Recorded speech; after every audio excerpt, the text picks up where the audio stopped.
ಓಂ ಹನುಮತೆ ನಮಃ. ಎಲ್ಲರಿಗೂ ನಮಸ್ಕಾರ. ಆಲ್ರೌಂಡ್ ಕ್ಲಕ್ ಕನ್ನಡ ಚಾನಲ್ಗೆ ಸ್ವಾಗತ ಸುಸ್ವಾಗತ. ಇವತ್ತಿನ ವಿಡಿಯೋದಲ್ಲಿ ಮಂಗಳವಾರವು ಆಂಜನೇಯ ಸ್ವಾಮಿಗೆ ಸಮರ್ಪಿತವಾದ ದಿನವಾಗಿದೆ. ಈ ದಿನದಂದು ಆಂಜನೇಯ ಸ್ವಾಮಿಯ ಆರಾಧನೆಯೂ ಮಹತ್ವದೆಂದು ಪರಿಗಣಿಸಲಾಗುತ್ತದೆ. ಮಂಗಳವಾರ ಯಾವ ಕೆಲಸ ಮಾಡಿದರೆ ಆಂಜನೇಯ ಸ್ವಾಮಿಯ ಆಶೀರ್ವಾದ ಸಿಗುತ್ತದೆ? ಮಂಗಳವಾರ ಒಮ್ಮೆ ಈ ಕೆಲಸವನ್ನು ಮಾಡಿ ನೋಡಿ. ಈ ವಿಡಿಯೋ ಪೂರ್ತಿ ನೋಡಿ. ನಿಮಗೆ ಈ ವಿಡಿಯೋ ಇಷ್ಟ ಆದರೆ ಶೇರ್ ಮಾಡಿ. ಹೊಸದಾಗಿ ನಮ್ಮ ಚಾನಲ್ ನೋಡ್ತಾ ಇದ್ರೆ ಸಬ್ಸ್ಕ್ರೈಬ್ ಮಾಡ್ಕೊಳ್ಳಿ. ಹಿಂದೂ ಧರ್ಮದಲ್ಲಿ ವಾರದ ಎಲ್ಲ ದಿನಗಳು ಯಾವುದಾದರೂ ದೇವರು ಅಥವಾ ದೇವತೆಗೆ ಸಮರ್ಪಿತವಾಗಿದೆ ಎಂದು ಪರಿಗಣಿಸಲಾಗುತ್ತದೆ. ಅದೇ ರೀತಿ ಮಂಗಳವಾರ ಹನುಮಂತನ ಪೂಜೆಗೆ ಮೀಸಲಾಗಿದೆ.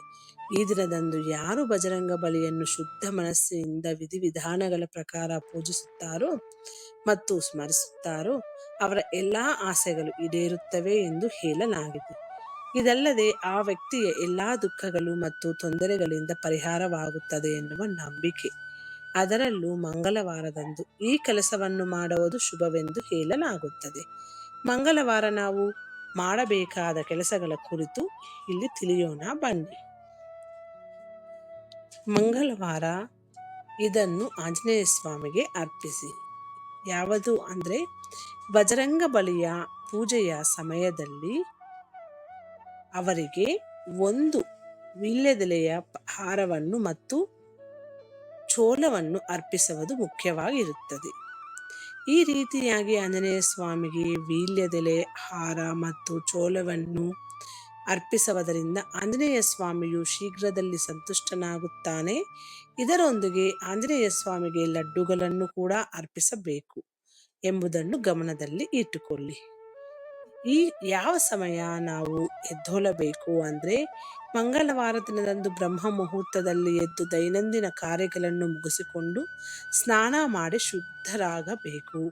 ಇದಾದ ನಂತರ ಸ್ವಚ್ಛವಾದ ಬಟ್ಟೆಗಳನ್ನು ಧರಿಸಿ ಮತ್ತು ಆಂಜನೇಯ ಸ್ವಾಮಿ ದೇವಸ್ಥಾನಕ್ಕೆ ಭೇಟಿ ನೀಡಿ ಆತನನ್ನು ಪೂಜಿಸಬೇಕು. ಆಂಜನೇಯ ಸ್ವಾಮಿ ದೇವಸ್ಥಾನದಲ್ಲಿ ಈ ಕೆಲಸ ಮಾಡಿ. ಮಂಗಳವಾರದ ದಿನದಂದು ನೀವು ಆಂಜನೇಯ ಸ್ವಾಮಿಯ ದೇವಸ್ಥಾನಕ್ಕೆ ಭೇಟಿ ನೀಡಿದ್ದರೆ ಆಂಜನೇಯ ಸ್ವಾಮಿ ದರ್ಶನವನ್ನು ಪಡೆದುಕೊಂಡು ನಂತರ ಅಲ್ಲೇ ಸ್ವಲ್ಪ ಹೊತ್ತು ಕುಳಿತು ಹನುಮಾನ್ ಚಾಲಿಸವನ್ನು ಪಠಿಸಬೇಕು. ಆಂಜನೇಯ ಸ್ವಾಮಿ ದೇವಸ್ಥಾನದಲ್ಲಿ ಇವುಗಳನ್ನು ಮಾಡಿದ ನಂತರ ದೇವಸ್ಥಾನದ ಮರಳಿ ಬರುವ ಮುನ್ನೆ ಬೆಲ್ಲ, ಜೇನುತುಪ್ಪ, ಕೆಂಪು ಬಣ್ಣದ ಬಟ್ಟೆಗಳು, ಕಡಲೆಕಾಯಿ ಮತ್ತು ಬೇಳೆಗಳಂತಹ ಕೆಂಪು ಬಣ್ಣದ ವಸ್ತುಗಳನ್ನು ದಾನ ಮಾಡಿ ಆಂಜನೇಯ ಸ್ವಾಮಿಗೆ ಇವುಗಳನ್ನು ನೀಡಿ. ಮಂಗಳವಾರದಂದು ಆಂಜನೇಯ ಸ್ವಾಮಿ ದೇವಸ್ಥಾನದಲ್ಲಿ ಕೇಸರಿ ಬಣ್ಣದ ಧ್ವಜವನ್ನು ಅರ್ಪಿಸುವುದರಿಂದ ಕುಟುಂಬದಲ್ಲಿ ಆರ್ಥಿಕ ಸಮೃದ್ಧಿ ಹೆಚ್ಚಾಗದಂತೆ ಹನುಮಂತನು ನೋಡಿಕೊಳ್ಳುತ್ತಾನೆ ಎನ್ನುವ ನಂಬಿಕೆ. ಅಲ್ಲದೆ ಹಾಳಾದ ಕೆಲಸ ಅಥವಾ ಅರ್ಧಕ್ಕೆ ನಿಂತು ಹೋದ ಕೆಲಸಗಳು ಸ್ವಯಂ ಚಾಲಿತವಾಗಿ ಸುಧಾರಿಸಲು ಪ್ರಾರಂಭಿಸುತ್ತದೆ. ಯಾವ ದೀಪ ಹಚ್ಚಬೇಕು ಅಂದರೆ ಮಂಗಳವಾರದಂದು ಹಿಟ್ಟಿನಿಂದ 5 ದೀಪಗಳನ್ನು ಮಾಡಿ ಅವುಗಳನ್ನು ಆಂಜನೇಯ ಸ್ವಾಮಿ ದೇವಸ್ಥಾನಕ್ಕೆ ತೆಗೆದುಕೊಂಡು ಹೋಗಿ ದೇವಸ್ಥಾನದಲ್ಲಿ ಆಲದ ಮರ ಎಲೆಯ ಮೇಲೆ ಆ ದೀಪಗಳನ್ನು ಇರಿಸಿ ಅಲ್ಲಿ ಆ ಹಿಟ್ಟಿನ ದೀಪಗಳನ್ನು ಬೆಳಗಿಸಿ. ಇದರಿಂದ ಆಂಜನೇಯ ಸ್ವಾಮಿ ನಿಮ್ಮನ್ನು ಹರಸುತ್ತಾನೆ ಎನ್ನುವ ನಂಬಿಕೆ. ಇಂದಿನಿಂದ ಆಂಜನೇಯ ಸ್ವಾಮಿ ನಿಮಗೆ ಸಮಸ್ಯೆಗಳೇ ಇರದ ಜೀವನವನ್ನು ಕರುಣಿಸುತ್ತಾನೆ. ಬೇವಿನ ಮರದ ಬಳಿ ಈ ಕೆಲಸ ಮಾಡಿ.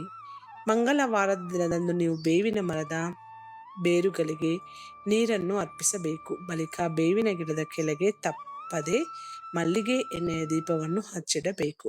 ಈ ರೀತಿ ಮಾಡುವುದರಿಂದ ನಿಮ್ಮೆಲ್ಲ ಕೆಟ್ಟ ಸಮಯಗಳು ದೂರ ಆಗುತ್ತದೆ. ನಿಮ್ಮ ದುರಾದೃಷ್ಟವು ಅದೃಷ್ಟವಾಗಿ ಬದಲಾಗುವುದನ್ನು ನೀವು ಗಮನಿಸಬಹುದು. ಇದು ಸ್ನೇಹಿತರೆ ಇವತ್ತಿನ ವಿಡಿಯೋ. ಈ ವಿಡಿಯೋದಲ್ಲಿರುವ ಎಲ್ಲ ಅಂಶಗಳು ನಿಮ್ಮ ಸ್ವಂತ ಆಲೋಚನೆ ಬಳಸಿ ನಿರ್ಧಾರಗಳೆಲ್ಲ ತೆಗೆದುಕೊಳ್ಳಿ. ಈ ವಿಡಿಯೋ ನಿಮಗೆ ಇಷ್ಟ ಆದರೆ ಶೇರ್ ಮಾಡಿ. ಹೊಸದಾಗಿ ನಮ್ಮ ಚಾನಲ್ ನೋಡ್ತಾ ಇದ್ರೆ ಸಬ್ಸ್ಕ್ರೈಬ್ ಮಾಡ್ಕೊಳ್ಳಿ. ಮುಂದಿನ ವಿಡಿಯೋದಲ್ಲಿ ಸಿಗೋಣ.